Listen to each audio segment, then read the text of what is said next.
ইস্তেগফার। ইস্তেগফার ইস্তেগফার এটাও বেশি বেশি করতে হবে, দুরূদও বেশি বেশি করতে হবে। দুরূদের ব্যাপারে নবী করিম সাল্লাল্লাহু আলাইহি সাল্লাম এক হাদিসে বলেছেন, আকসিরু আলাইয়া মিনাস সালাতি মিন ইয়াউমিল জুমআতি ওয়া লাইলাতিল জুমআহ। জুমার রাতে আর জুমার দিনে, অর্থাৎ বৃহস্পতিবার দিবাগত রাত আর জুমার দিন শুক্রবার, এই সময়গুলোতে তোমরা আমার প্রতি বেশি বেশি দুরূদ পাঠ করো। এই যে নবীজি বলছেন বেশি বেশি পাঠ করো, তাহলে দুরূদটা বেশি বেশি পাঠ করতে হবে। ঠিক একইভাবে 2 নম্বর যেটা, দ্বিতীয় আমল যেটা ইস্তেগফার, এটাও বেশি বেশি করতে হবে। কারণ ইস্তেগফার সম্পর্কে কোন কোন হাদিসের ভাষ্যের মধ্যে মান লাজিমাল ইস্তেগফার ভাষ্য এসেছে, অর্থাৎ যে ব্যক্তি ইস্তেগফারকে আঁকড়ে ধরবে, এটাকে কন্টিনিউয়াসলি করবে, ইস্তেগফার কখনো ছাড়বে না, সবসময় তার মধ্যে ইস্তেগফার অব্যাহত থাকবে, ওই ব্যক্তিকে আল্লাহ রাব্বুল আলামিন বিভিন্ন পেরেশানি থেকে সারপ্রাইজড হওয়ার মতো এমন এমন পথ বের করে দিবে যে সে চিন্তাও করে নাই, তার পেরেশানি থেকে মুক্তির পথ আল্লাহ তাআলা দেখাই দিবেন। ইস্তেগফার কিভাবে করবেন ভাই? ইস্তেগফার এমন একটা আমল, এটা ছাড়া তো আমাদের উপায় নাই ভাই। ইস্তেগফার আমাদের দুনিয়ার পেরেশানি দূর করবে, আখিরাতের পেরেশানি দূর করবে। দুনিয়ার পেরেশানি আমাদের বিপদ আপদ মুসিবত এগুলো, রিজিকের অনটন অভাব এগুলা, আর আখিরাতের পেরেশানি হলো আমাদের পাপ গুনাহ এগুলা।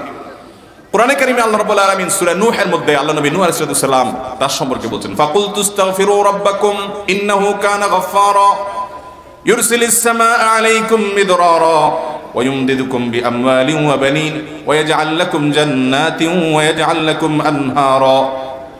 তিনি বলেন, আমি বলেছি আমার জাতিকে তোমরা ইস্তেগফার করো, আল্লাহর কাছে ইস্তেগফারটা করতে থাকো, করতে থাকো।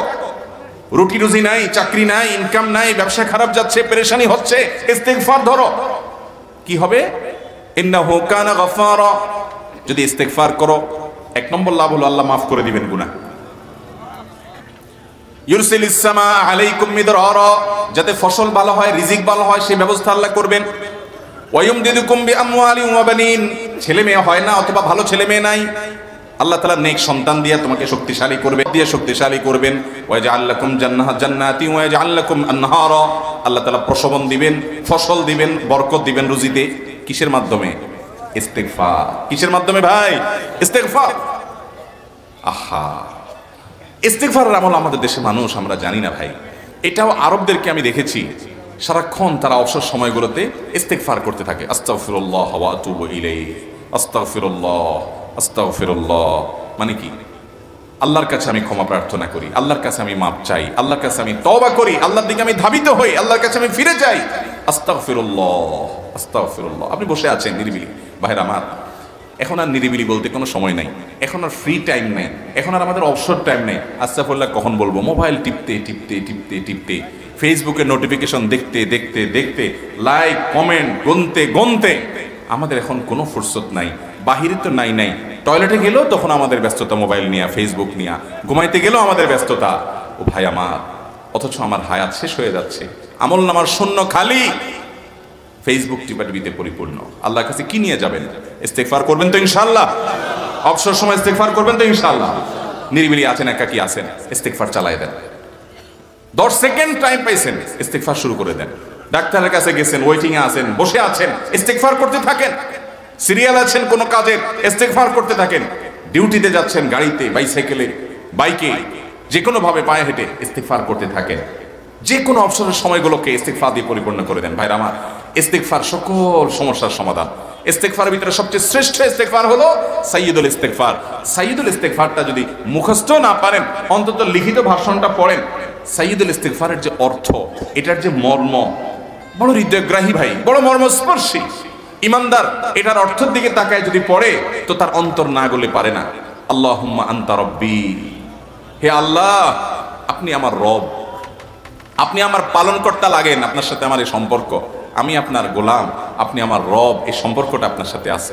আল্লাহুম্মা আনতা রব্বি লা ইলাহা ইল্লা আন্ত, ও আল্লাহ আপনি ছাড়া আমার ইবাদত, আমার গোলামি, আমার দাসত্ব, উপাসনার উপযুক্ত আর কেউ নেই। আল্লাহুম্মা আনতা রব্বি লা ইলাহা ইল্লা আন্ত খালাকতানি, আপনি আমাকে সৃষ্টি করেছেন, ওয়া আনা আবদুক, আল্লাহ আমি আপনার গোলাম। দেখেন কিভাবে আল্লাহর সাথে সম্পর্কটার কথা বলা হচ্ছে মহব্বতের সাথে। খালাকতানি ওয়া আনা আবদুক, আল্লাহ আপনি আমাকে সৃষ্টি করেছেন আর আমি আপনার গোলাম। ওয়া আনা আলা আহদিকা ওয়া ওয়াদিকা মাস্তাতাতু, আল্লাহ আপনার সাথে যে অঙ্গীকার করেছিলাম, আলাস্তু বিরব্বিকুম, আপনি জিজ্ঞেস করেছেন, আলমে আরওয়াহাতে আমরা বলেছি বালা, হ্যাঁ আপনি আমার রব। আপনাকে রব হিসাবে স্বীকৃতি দিয়ে আপনার গোলামি করার যে অঙ্গীকার আমরা করেছি, কালিমাতুশ শাহাদাত যে আমরা পাঠ করেছি, এই যে আপনার সাথে কৃত অঙ্গীকার, রব হিসাবে স্বীকৃতি দেওয়ার পর, গোলাম হিসাবে মেনে নেওয়ার পর, আমি আপনার যে গোলামি করার কথা ছিল, ওয়ানা আলা আহদিকা ওয়া ওয়াদিকা মাস্তাতাতু, যতটুকু পারছি আমি সেই ওয়াদার উপরে থাকার চেষ্টা করছি আল্লাহ। ওয়ানা আলা আহদিকা ওয়া ওয়াদিকা মাস্তাতাত আবুউ লাকা বিনি'মাতিকা আলাই, আল্লাহ আমি স্বীকার করি আপনি আমার প্রতি অনেক নিয়ামত দিয়েছেন, অনেক নিয়ামত দিয়েছেন, এটা আমি স্বীকার করি। ওয়া আবুউ লাকা বিযামবি, আর আমি এও স্বীকার করি যে আল্লাহ অনেক অপরাধ, অনেক পাপ আমার দ্বারা হয়ে গেছে। ফাগফিরলি, অতএব আপনি আমাকে মাফ করে দেন। ফাইন্নাহু লা ইয়াগফিরুয যুনুবা ইল্লা আনতা, কারণ আপনি ছাড়া কেউ গুনাহ ক্ষমা করতে পারবে। ভাইরা আমার, অর্থের দিকে লক্ষ্য করে করে, মর্মটা বুঝে বুঝে একটু সাইয়্যিদুল ইস্তিগফার পড়েন, লেখা দেখে দেখে পড়েন, ইউটিউব থেকে দেখে দেখে পড়েন, কিন্তু পড়েন। আল্লাহুম্মা আনতা রাব্বি লা ইলাহা ইল্লা আনতা খালাকতানি ওয়া আনা আবদুকা ওয়া আনা আলা আহদিকা ওয়া ওয়াদিকা মাস্তাতা'তু আউযু বিকা মিন শাররি আবুউ লাকা বিনি'মাতিকা আলাইয়া ওয়া আবুউ লাকা বিযামবি ফাগফিরলি ফাইন্নাহু লা ইয়াগফিরুয যুনুবা ইল্লা আনতা। এটা হলো বড় ইস্তিগফার। এত বড় ইস্তিগফার পড়তে পারেন না, কোনো পেরেশানি নাই, কোনো অসুবিধা নাই। সবচেয়ে ছোট ইস্তিগফার হলো আস্তাগফিরুল্লাহ, আস্তাগফিরুল্লাহ, আস্তাগফিরুল্লাহ। আল্লাহ আপনার কাছে ক্ষমা চাই, কত ভুল হয়ে যায়, কত অন্যায় হয়ে যায়। ভাইরা আমার, এটা হলো রিমুভার। ভুল করে কিছু লিখছেন, রিমুভ করে ফেলছেন, শেষ হয়ে গেছে। আপনি ঘন ঘন ইস্তিগফার করতে থাকেন, অগণিত ভুল হয়, অগণিত ত্রুটি হয়, বারবার ইস্তিগফার এগুলোকে সবগুলোকে শেষ করে দেয়। ভাইরা আমার, নিরাপত্তা এনে দেয়। আল্লাহ কোরআনে কারিমে বলেছেন যে আপনার রব আপনার কওমের প্রতি আযাব নাজিল করবেন না যদি আপনি থাকেন। আর যদি তারা ইস্তিগফারে রত রাখে, তাহলে গণ আযাব আল্লাহর পক্ষ থেকে আসবে। অতএব ভাইরা আমার, ইস্তিগফার বেশি বেশি করতে হবে। 6টা আমল, 6টা জিকির, দোয়া হলো শত শত হাজার দোয়া এবং জিকিরের শানের জাসের। দ্বিতীয়টা হলো ইস্তিগফার। চেষ্টা করব না ইনশাআল্লাহ ইস্তিগফার করা, চলতে ফিরতে আস্তাগফিরুল্লাহ ওয়া আতুবু ইলাইহি, অথবা শুধু আস্তাগফিরুল্লাহ। আরেকটা ইস্তিগফার হাদিসে বর্ণিত, আস্তাগফিরুল্লাহাল্লাযী লা ইলাহা ইল্লা হুয়াল হাইয়ুল কাইয়্যুম ওয়া আতুবু ইলাইহি ওয়া লা হাওলা ওয়া লা কুওয়াতা ইল্লা বিল্লাহ। এটাও ইস্তিগফার। তাহলে একটা বড় ইস্তিগফার, একটা মিডিয়াম, একটা ছোট, যার যেটা সুবিধা হয় এটা পড়েন।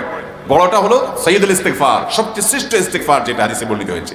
সাইয়্যিদুল ইস্তিগফার নবীজি সকাল সন্ধ্যা পাঠ করতেন, বিভিন্ন সময় পাঠ করতেন, রাতে পাঠ করার কথা বলতেন। সাইয়্যিদুল ইস্তিগফার পাঠ করলে আল্লাহ রাব্বুল আলামিন ওই দিনে, ওই রাতে, ওই ব্যক্তি মারা গেলে তার সব গুনাহ খাতা মাফ করে তাকে জান্নাত দিবেন ইনশাআল্লাহ। অতএব ভাইরা আমার, সাইয়্যিদুল ইস্তিগফার সবচেয়ে বড়, আস্তাগফিরুল্লাহাল্লাযী লা ইলাহা ইল্লা হুয়াল হাইয়ুল কাইয়্যুম ওয়া আতুবু ইলাইহি ওয়া লা হাওলা ওয়া লা কুওয়াতা ইল্লা বিল্লাহ। এটা হলো মাঝারি ধরনের। আর সবচেয়ে ছোট ইস্তিগফার হলো আস্তাগফিরুল্লাহ ওয়া আতুবু ইলাইহি।